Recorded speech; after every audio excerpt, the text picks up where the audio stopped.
A man saves a lion cub from a giant eagle. But what the pride did next shocked everyone. What would you have done in his place? Tell us in the comments. This is one moment you won't forget in the heart of the African savanna, where the golden grasslands sway like an ocean under the midday sun. A lion pride rested in tranquil harmony beneath the arching arms of the quassia tree. They lay the majestic male, his man tinged with age and power, two lionesses alert but at ease, and a young lion cub full of wonder, tumbling clumsily through tufts of dry grass. The lion cub's paws were far too big for his body. Every pounce sent him flopping. Every tumble earned a soft chuff from his mother. He chased beetles and pawed at butterflies, never straying too far from the protective circle of the pride. From a modest rise nearby, a weathered ranger watched. His name was Ramy, a quiet man with decades of experience etched into the lines of his sun. Darkened face, his binoculars tracked the pride's movements, not for study alone, but out of genuine affection. He had seen his pride grow, seen births, battles, droughts, and peace. The lion cub was new, a spring child, and already the heart of the family birdsong fluttered above, and the wind stirred gently. But amidst the warmth and calm, something else lingered far above. Riding the hot thermals like a ghost in the clouds, a shadow drifted. It was no ordinary bird. It was the giant crested eagle, rare regal, and according to local legend, a spirit of both judgment and mystery. No one knew why it came or where it roamed, but today it circled lower, and as the lion cub rolled on his back, tiny paws reaching for the sky, danger descended silent and swift. The lion cub let out a playful chirrup as a butterfly passed over his head.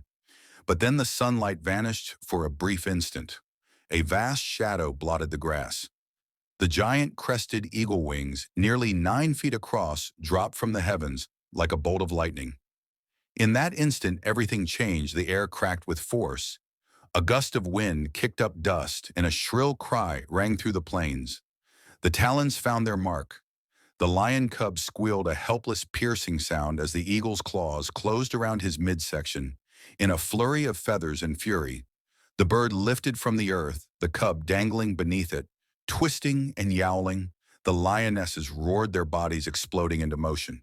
The male lion bellowed a thunderous roar that vibrated through the soil.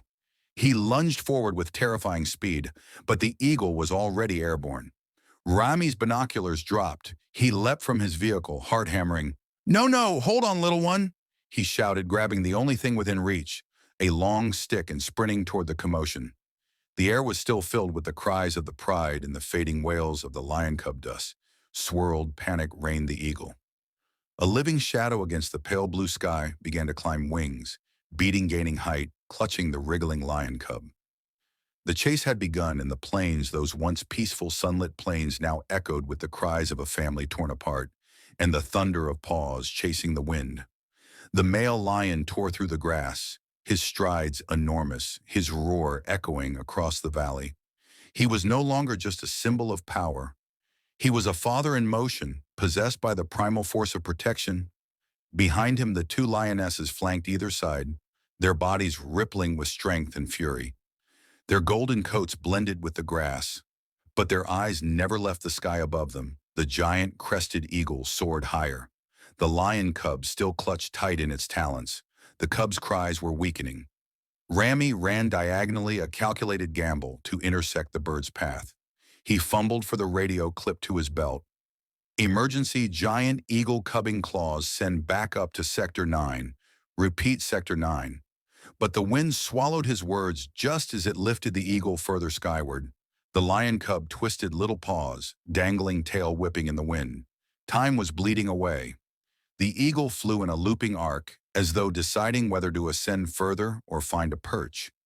Its dark feathers shimmered like obsidian against the bright sky, and then a miracle of terrain, a sudden rise in the land. A small hill, jagged and sharp, gave the male lion a rare advantage. He surged upward, muscles bunching. The pride slowed behind him.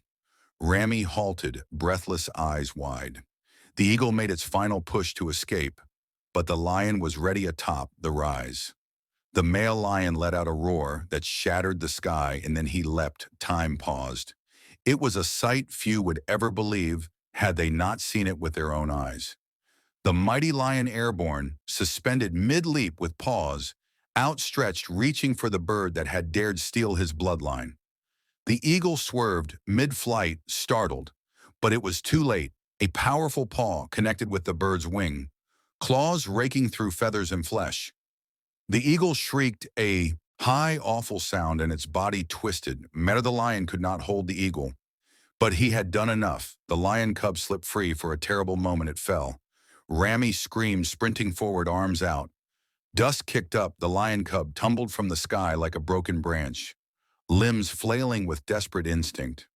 Rami dropped and rolled, cushioning the fall as best he could. The impact knocked the wind from him. Silence fell except for his gasping breaths.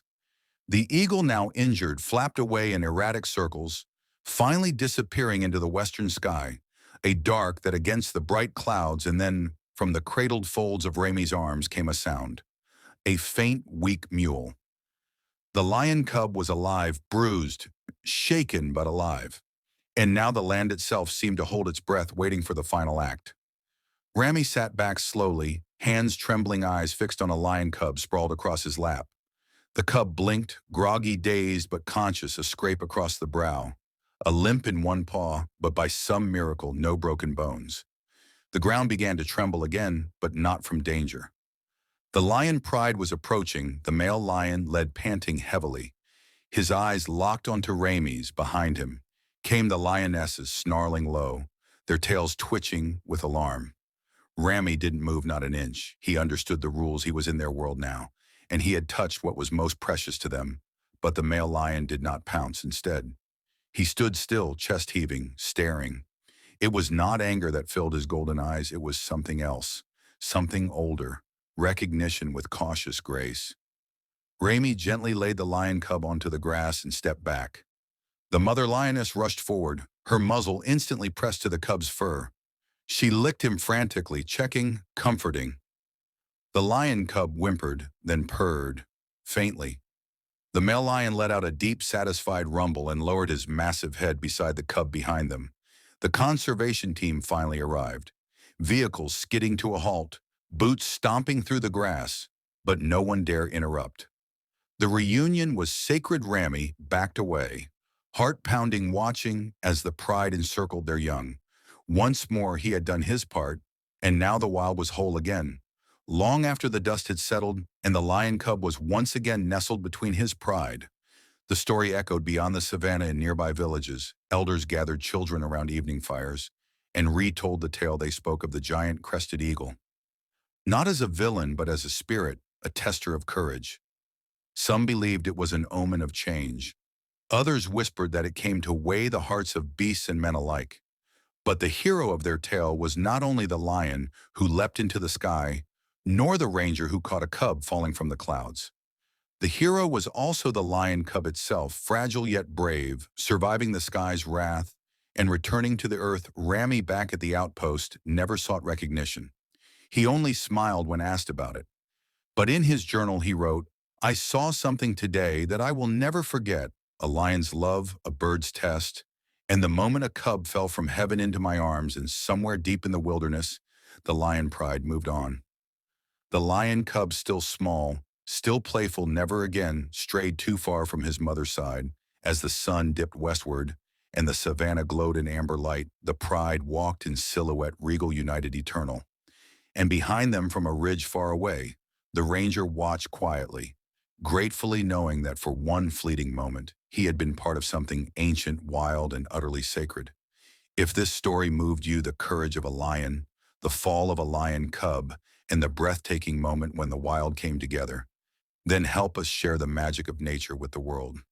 These tales remind us of the delicate balance between humans and wildlife, and the wonders still hidden in the plains of Africa. Like this video if you believe in the beauty of the wild. Subscribe to our channel for more unforgettable stories of survival, trust, and the untamed spirit of nature. Join us on this journey because every story, like every lion cub, deserves to be seen and remembered. Dear friends, don't forget to subscribe.